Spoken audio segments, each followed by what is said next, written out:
everyone, it's Maddie and Madison with Spectrum Art, and today we're going to be making a alter tag. That's right, we're going to be altering a tag. Now, we are going to go over the materials first, and we're hoping that you'll gather these up and actually craft with us. So the first thing we're going to need is going to be an old recycled box. It could be a cereal box, cracker box, anything so long as it's kind of thick and has some nice consistency. Of course, if you have store-bought tags, you can use those, but we do love to recycle. We're also going to need some gesso, and so here we have our gesso in our tub. And you're going to need a brush. Now, for the tags, you can either use another tag to create some more, so use it as a template, and you can also print one online, or you can use, an actual stencil as well to go ahead and create your tags, or you can freehand it. Some people have really good steady hands, so they can do that. You'll need a pencil to trace your tag, of course. You're going to need a hole puncher, and it could be, this is a crocodile, but it can be a regular hole puncher, and a brad setter. But again, that's optional if you'd like to actually set a brad into it. You'll need some ribbon, thread, whatever you'd like to actually tie off at the top to finish our tag. You're also going to need some pop dots, and if you don't have these, and they have these at the dollar store, and they're $1 I think at Michael's, but if you don't have these, you can also create some by simply folding a piece of paper several times, and that'll give you a bit of dimension. You're also going to be needing, a stencil of some sort, and this is from Tim Holtz, but if you do not have this one, things around the house can become stencils, whether it's a strainer, all kinds of stuff, anything that's got, or you can also freehand it if you'd like. You can use a sponge to sponge out your design, or of course you can use, a little tool, whichever you prefer, but we actually like to use our old kitchen sponges, and I cut them up into pieces, and then we simply recycle them and use them that way for art. Now, what else are we going to need? We're going to need some paint. We are going to be using acrylic paint, and these are the shades that we've chosen, and I'll show you in a second why. We're also going to be needing something to distress our edges, and again, you can use distress inks, or you can use even shoe polish if you'd like. And we're going to be needing, obviously some embellishments to embellish our tag. Now, this was our inspiration, and I took it out of the bag so I can do a close-up and you guys can see. It is called Rustic Harmony, and it is by Kaiser Crafts, and this is the actual pack of what it comes with. And as you can see, the colors are like a minty green and teal, and then some peach and pink and mauve, and then brown as well. So that's what we're going to be using for our inspiration. Now, hopefully, like I said, you'll gather up some tools and we can craft together. I'm going to clean up the desk, and then we're going to start creating our tags. Okay, so we have gone around and actually traced out our tag, and I've used both methods to show you. And again, you can also use a ruler. So you could definitely make tags just simply using a ruler and measuring it out. But I've used this one to do the bigger ones, and then I've used this one, which is, Susan's Tags by Paper Pizzazz. And it comes with, I don't know if that kind of shows, but it comes with different sizes of tags and different shapes too. So this is a really neat one to have. I actually purchased this on Amazon. Yeah, Amazon, I think it was. And we've gone around and we've traced, and out of one cereal box, we have actually gathered up 20 tags, and in all kinds of sizes, so large, medium, small, and then even smaller. So, we'll go through and we'll cut these up, and then we're gonna go ahead and gesso them. Then we're gonna go ahead and paint them. Then we'll stencil them, we'll distress them, we'll gather up some goodies in various mediums, because remember, we are working with creating a mixed media project. So you do want to go through your house and raid your kitchen and raid your kids' rooms, and even old board games, whatever it is. If you do not have fancy store-bought stuff, you'll need some paper, plastic, Yes, metal, absolutely. Fabric, anything that you can actually gather that's going to work cohesively, because we're going to be, making a design on our tag, and then we're going to be gluing it all down and setting our brad and then adding some ribbon. So we're going to go ahead and cut these out and start gessoing them, and then we will be back and continue on. Okay, and we gesso our tag just to make sure that we have a nice background that we can work on, and of course to hide some of those labels and wording on it. And it is okay to, like Madison loves to, go straight the first few times, like really even strokes, but then she likes to swirl because it actually creates texture. So that's what she's doing right now.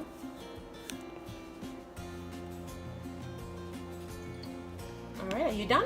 Yes. All right, does that look good? Let's do a close-up. Oh yeah, that looks yummy. All right, and now that we are gessoed, the next step is to? Dry. Okay, so go ahead and dry that. So she's gonna go ahead and dry her tag, and once that is dry, then we will be ready for our paint. So we'll be back. Okay, and now we are ready for our paint since our gesso is dry. And the first color you're gonna use is, let me see. Hold it up this way, Madison, so I can see it. It is pink seashell, okay?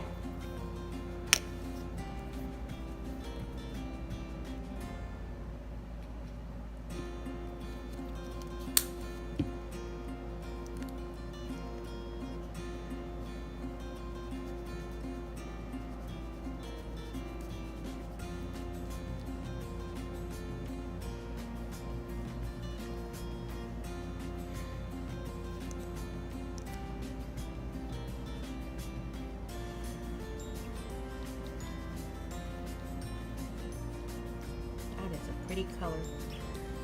I like anything pink though, right? And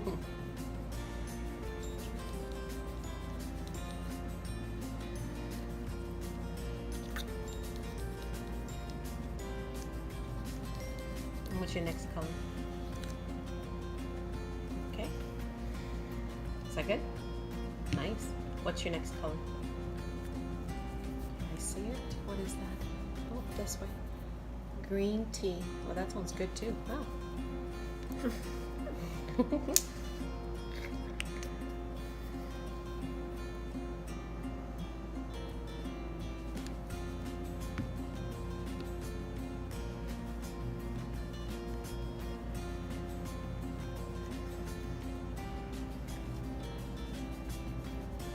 And by the way, Madison loves finger painting. She is like her mom.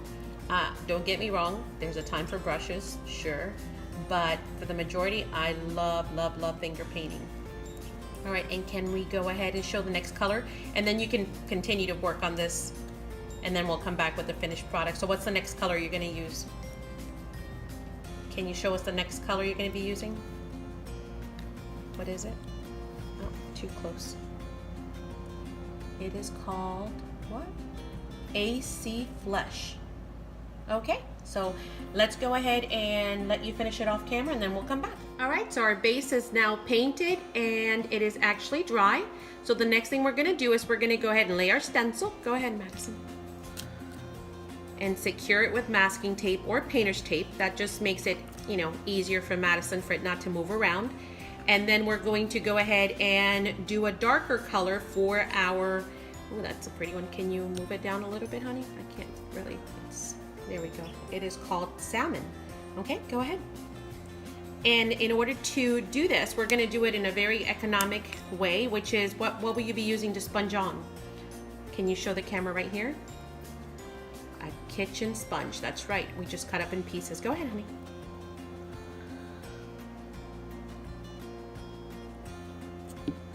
Oh, you need more than Oops. That was close. that. There you go. Although it is a strong color, you're right, because it's darker. So you do want to just put on a little bit. And if you need to, you can always pat it down on your mat, right, Madison? If you want to take off some color, there you go. And we're going to sponge, sponge, sponge. And when you're ready with that one and you think you've had enough, you can go ahead and switch to your darker green. And be gentle, because remember, you can always lift the stencil, right? And you don't want to move that. No, don't lift it, baby. Leave it. Well, let's wait until we do the green. Let's do the green too and see what gives. All right. You don't have to use all the paint. We can do some green.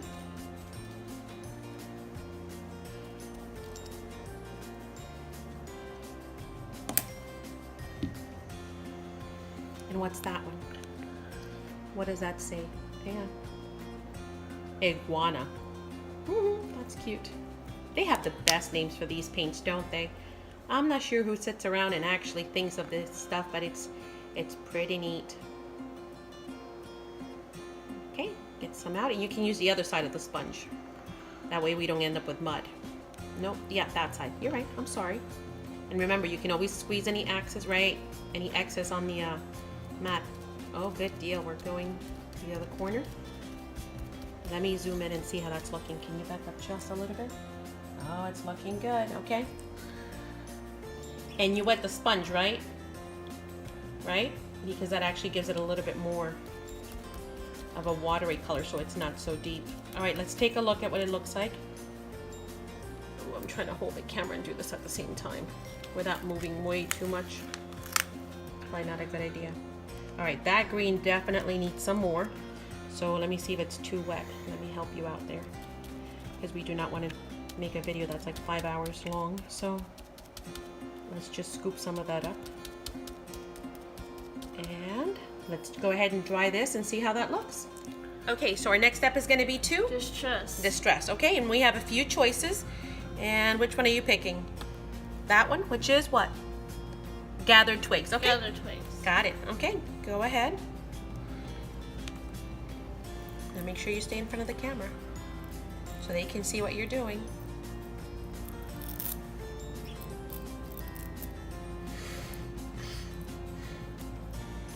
Oh, and one of the things that we do is we do actually put the little felt pads in the back of each of our distressings, just to make sure that we always have the right color matched. All right, so go ahead and distress, hun. Oh, that's a pretty color. Keep it in here so they can see it. Go ahead.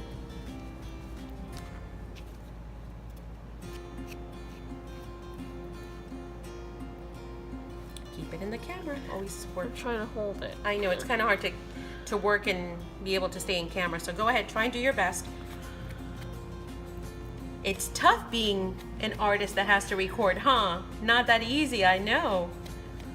Very good. Okay, so we're gonna go all the way around, and we will be back once this is all distressed, and then we can go ahead and work on our next step.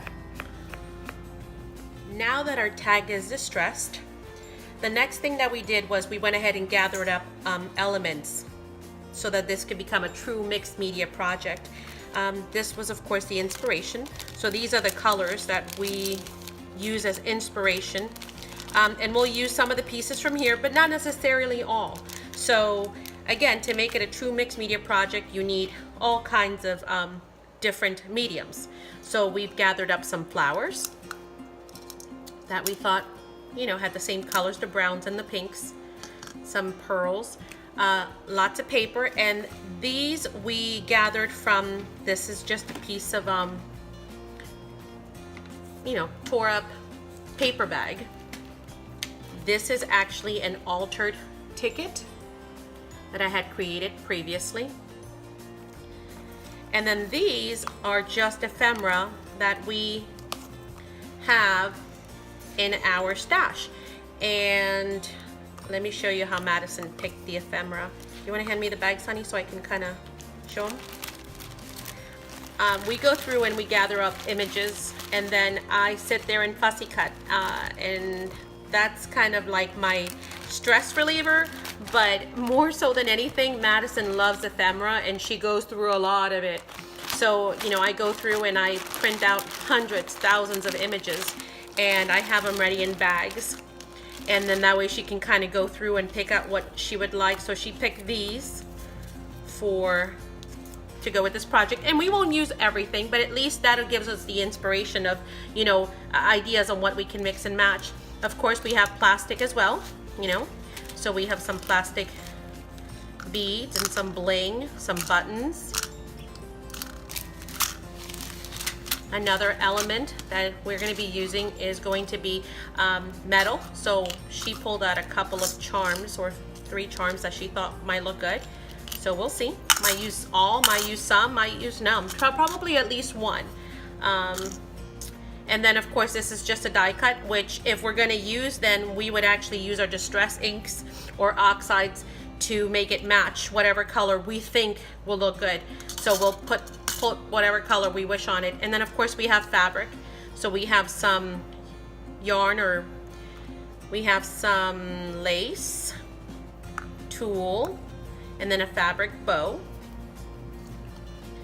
We also pulled some washies, and I like that one. Madison's not too sold on it, so we'll see, but she picked these 2, so I think those look really nice. So we'll see, maybe, maybe not, maybe 1, 2, or all 3. We did that one already. Oh. Okay, so now that we've got all of our different mediums together, then we're gonna go ahead and start laying them out and just start figuring out and moving stuff. When we're done with that, what I will do is I will actually take a picture. When we're happy with how it looks, I will take a picture so we know how to put everything back, and then we will start actually gluing down pieces and popping them up on you know, pop dots if need be, to give them some level of, you know, height. And then of course we'll go ahead and do some of the what's it called, the watercolor pencil, because that always helps to highlight the elements. Where's the watercolor pencil? We like to use, you know, watercolor pencils, and then of course a water brush, and then that helps us to maybe outline. Say we're going to put this down, we will outline it a little bit and give it some shadow. And so once we are done laying it all out and placing it all back, we will come back and show you what we've come up with. And was there anything else? No? Nothing. Okay, nothing else. So we will be back hopefully with the finished project. And here we have our finished project. This is our altar tag. The design and the placement actually was started during a live on Laurel's channel. Her channel is Forever Purple Creations. And I'll try and put a link down below. If you've never seen a live, or if you've never been to her lives, you definitely have to check them out because it is so much fun. It is just a time where crafters get together and they chat, and we learn so much. Absolutely different techniques, different styles, so many great crafters. So if you haven't done it, definitely you're gonna be in for a good time, because yeah, you know, it's a lot of fun. Sometimes I laugh so hard that, yeah. Anyway, check it out. But again, here is our tag. And as you can tell, let me see if I can bring it up and kind of pan in a little bit slower. But you can see that we've used plastic and buttons, flatbacks, beads, bling, washi. We've used metal in our key and our brad. We've used lace. You know, as far as fabric is concerned, we've used lace here and here. We've used satin on the bow. We've used tulle behind that. And of course, we've used paper. Not only the collection that we started with as an inspiration, some of those pieces, but also we've used from our own stash that we fussy cut and we kind of keep in our bags, as I showed you. But the next thing to do is we're going to actually be turning this into something even more special. So stay tuned for that, and hopefully, you know, you got a chance to craft with us, and we hope you have enjoyed it. Thank you so much for joining us, and have a blessed day. Bye. Bye.